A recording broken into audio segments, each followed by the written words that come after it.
As the Zoll person, you're in charge of plugging in the monitor and getting everything set up. So you always want to put it underneath the monitor, plug it in, and grab the pads according to the patient's weight. So this patient is 30 kilos, so I'm going to grab the 25 kilo or larger pads. So I will pull this out, plug it in.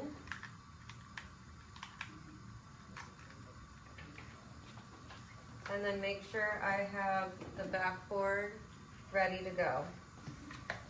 We'll coordinate putting the pads and the backboard on together. So is everyone ready? We're gonna put the pads and backboard on 3. Okay, 1, 2, 3, turn, backboard, back pad. Top pad, you're going to line up the puck with the nipple line and the sternum.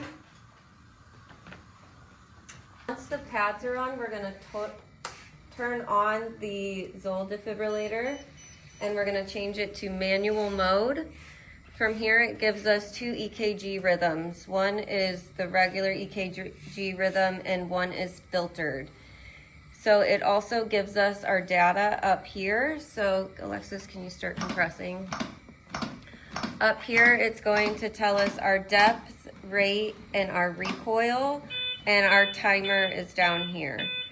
So our depth goal, based on the CPR coach sheet that's Velcroed to the side of each cart, we want 2 to 2.4 inches for our depth. So I'm gonna say, can you compress a little less? So here we can see little less. We've got a good depth, a good rate, and we are fully recoiling. And go ahead and compress too slowly. Once we start compressing too slow or too fast, we get a metronome that gets us back on beat, so we're compressing at the correct rate. So you can see from the filtered line here that our patient is in VTAC. We've already established that the patient has no pulse, so we're going to follow the pulseless VTAC algorithm. While we have adequate compressions and ventilation going on, we are going to prepare our energy selection. So we already know the patient is 30 kilos, so we're gonna first give 2 joules per kilo, which would be 60.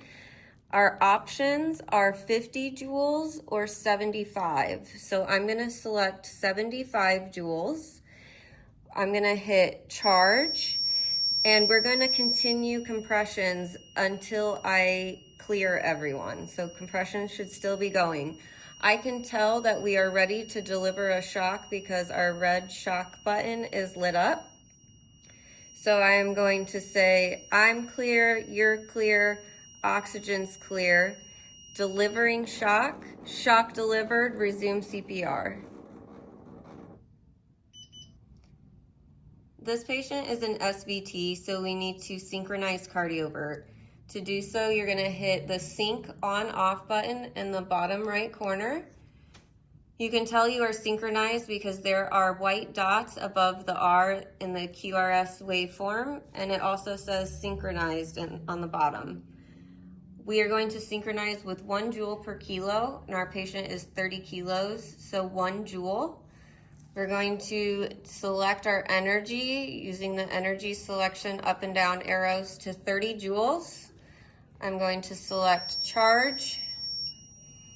We can tell we're ready to shock because our shock button is lit up. I'm going to say, I'm clear, you're clear, oxygen's clear. Delivering shock, shock delivered.